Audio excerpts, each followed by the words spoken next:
Okay, since we are out here in the water today on a relatively small day, what I think I'm going to do for you guys is do a little instruction on board control.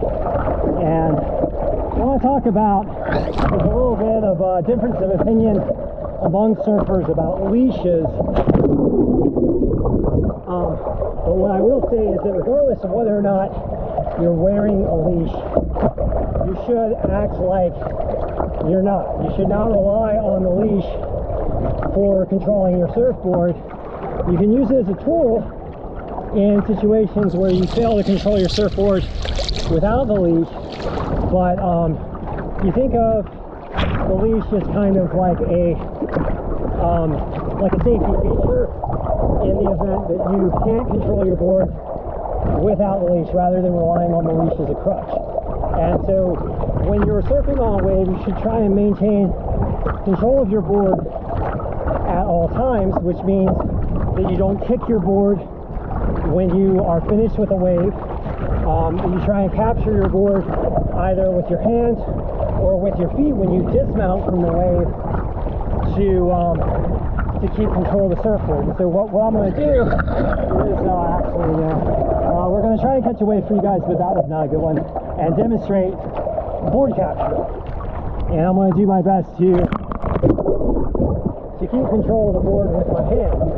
And the reason why we're doing this is the surfboard can be a lethal object. It's got a sharp point. It's hard typically, although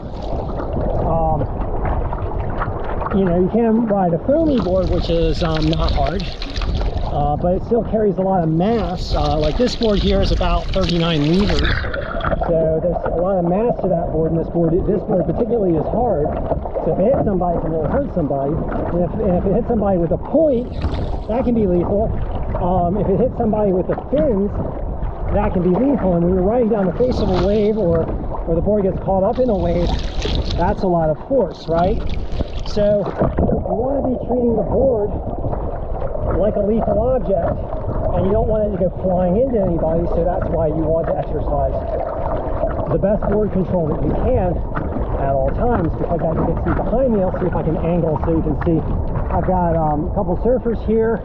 I've got some people waiting near the shoreline. I don't want my board to careen out of control.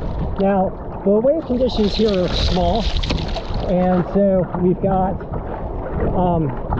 the force in the waves is not as powerful, but nonetheless, people can still get hurt. So you want to always be mindful of where your surfboard is and trying to control that surfboard to prevent it from harming other people and yourself. And that's why we exercise board control, and as if we didn't have a leash when we are riding a board, doing our best not to use the leash as a crutch. Alright, so let's get a wave and let's see if we can show you some examples of board control.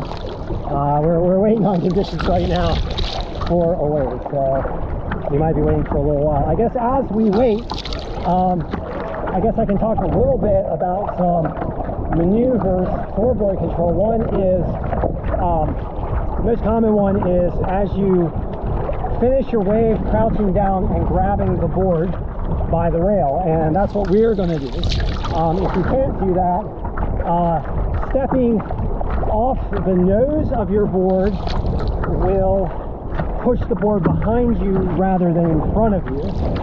And then last of all, if you fall off the board and you can't catch the board with your hands, either by the fin or the leash well, which are good techniques, you can catch your board as you fall off by the leash well, or by the leash near the leash well, or by a fin if you can safely grab one of your fins. But if you can't do that, what you can do is take your feet and position them opposite of the board to keep the board closer to you and keep it from flying towards people.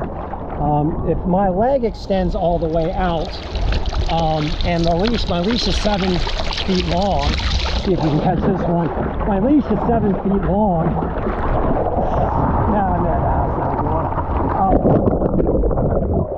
If my leash is 7 feet long, I've got the length of my leg, it's about 3 feet or so, plus the length of my leash, that's 10 feet, right?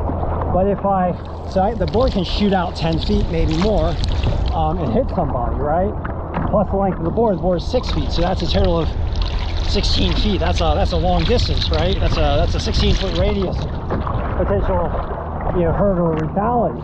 But if you flip your feet opposite the board, so the board's going that way, your feet are going that way like this, then you're using your whole body length to keep that board closer to you. So I'm about 5'10", and so I can choke down that lethality radius to around 7 feet. I can more than half the lethality radius of the board if I fall off. So that's another capture technique. Okay, so let's exercise. Let's see if we can catch this wave.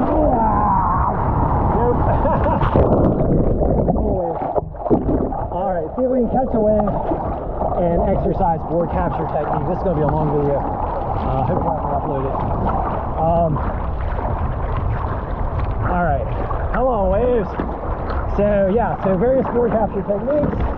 Let's see if we can catch a wave. All right, let's see. All right, so we're catching a wave. We're going to hop up and ride down the face and reach down and grab the board. So we're controlling the board. On the wave, we captured it. The board has not blown out to hurt anybody, and we're exercising good board capture techniques and keeping control of the board, acting as if we don't have the leash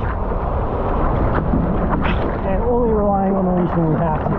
All right, so that's a good explanation of surfboard safety and board capture, preventing your board from hitting your fellow surfers or your fellow beachgoers, and remaining mindful of the fact that a surfboard can be a lethal object, and we don't want to hurt anyone as they're enjoying the ocean or the beaches along with us. All right, so thanks for joining me for this safety session of how to surf.